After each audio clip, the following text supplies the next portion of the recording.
Hi everyone. It is March 30th, 2021, and it is what would have been the 107th birthday of my friend Ted Papermaster. If you have read my book, Crackerjack Bands and Hometown Boosters, you know about Ted and the friendship I developed with him toward the end of the time I was writing my book about my great-grandfather. If you haven't read my book, and why not, you should pick it up because learning about Ted is really one of the great joys of the book, and I know you would like him as much as I did. So, in honor of Ted, who I'm thinking about today, I'm going to read a little bit from one of the last chapters of my book. And here we go. The sun-filled days were warmer than usual in Minnesota that fall, and the red, orange, and brown tones of the leaves seemed more vibrant. By October 29th, temperatures had dropped to the mid-40s. Weather forecasters predicted that the trick-or-treaters would need to bundle up. Although many trees along the interstate had lost their leaves, it was still a lovely drive from Northfield to the Shalom home. On my way in, I noticed, for the first time, the inscription on the wall of the building, set in a square of concrete. At the top were Hebrew words, and below them an English translation. Cast me not off in times of old age, from Psalms 71:9. When I reached Ted's room, I noticed the door was slightly ajar.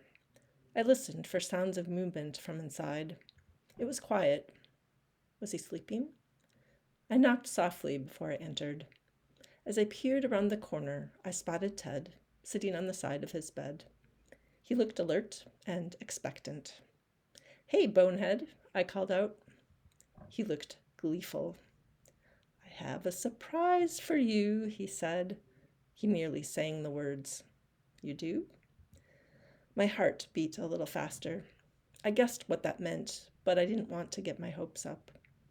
"There's a thick book over there on the shelf, right in the middle. Do you see it? Can you get it for me?" "Full Harvest?" "Yes, that's it." I maneuvered between the bed and his walker and reached for the 900-page historical novel. I needed both hands to lift it. I sat next to him on the bed and waited in suspense. Ted opened the book to a bookmarked chapter about his grandfather. But that wasn't the object of search. He then turned to the back of the book, where 3 loose black and white photos had been placed. 2 were the size of my iPhone. The third was almost half that size. My eyes widened. I sensed that my guess had been right. "Here's what I had in mind for you. Some pictures," Ted said. The smallest one showed a dozen middle-aged women holding band instruments. The women wore long dresses and kneeled or stood in the grass, with trees and a lake behind them. Oh my gosh.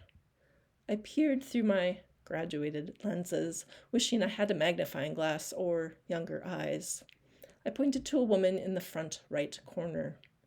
"Is that your mom?" Ted put on his glasses and read the words scrawled in black ink on the back of the photo.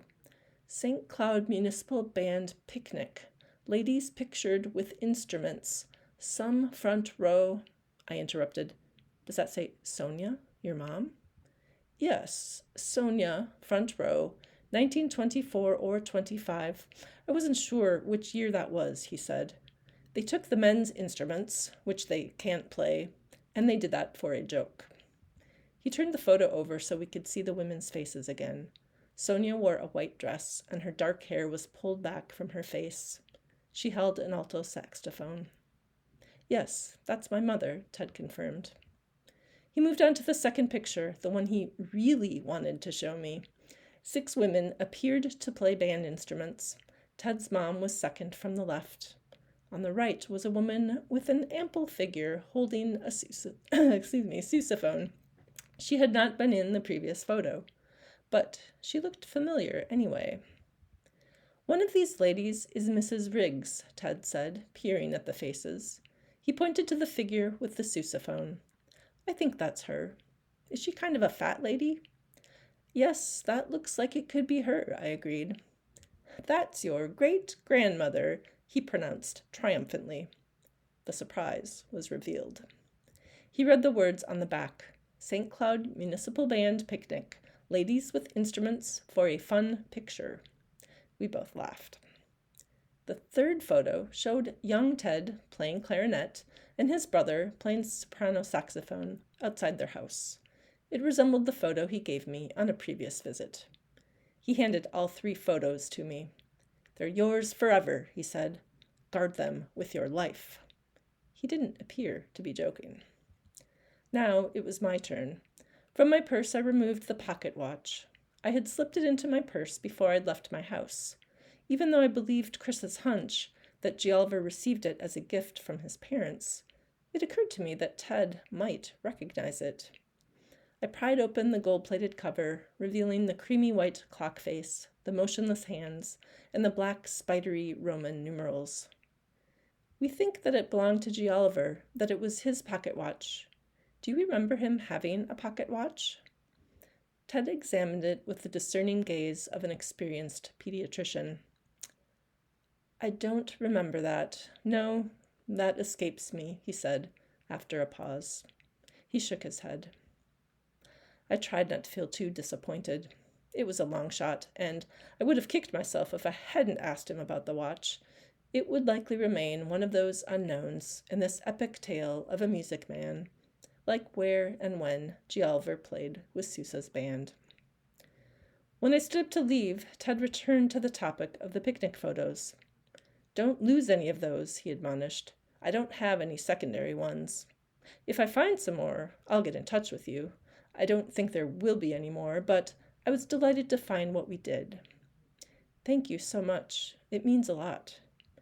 He promised to tell me more stories about the war next time, even though he shouldn't because I was a nice girl.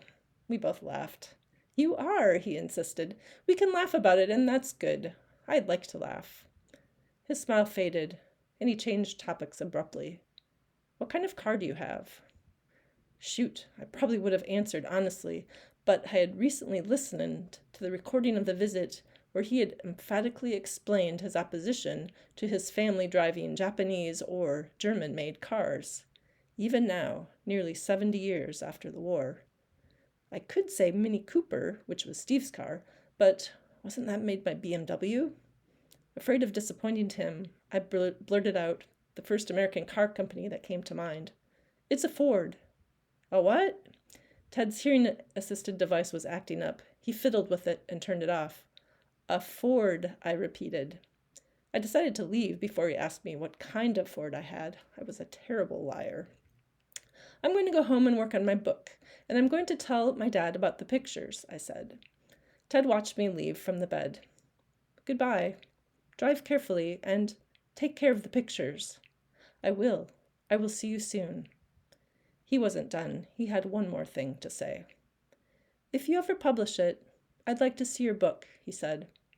Okay, bye-bye. The last time I left Ted's room, I had felt sad. This time, I was mad at myself. Why did I lie to a 100-year-old man about my car? I should have deflected the question if I was so worried about upsetting him. I hadn't even known him when I bought my car. It wasn't until I got to the parking lot and unlocked my Mazda 5 that I remembered an article I'd recently read about Henry Ford's awful anti-Semitic views. Crap, I should have told the truth.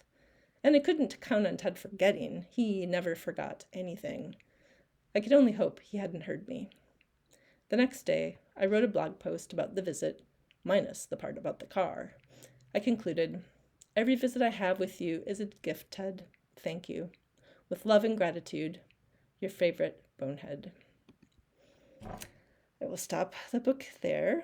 If you enjoyed what you heard, be sure to visit my website at joyriggs.com, which will give you information about how to buy the book if you don't already have it, and hear more about Ted and all the other incredible people I met during my crazy years of research on finding out the true story of what happened to my great-grandfather and great-grandmother and why music is important and connects us across generations and gets us through difficult times like a pandemic.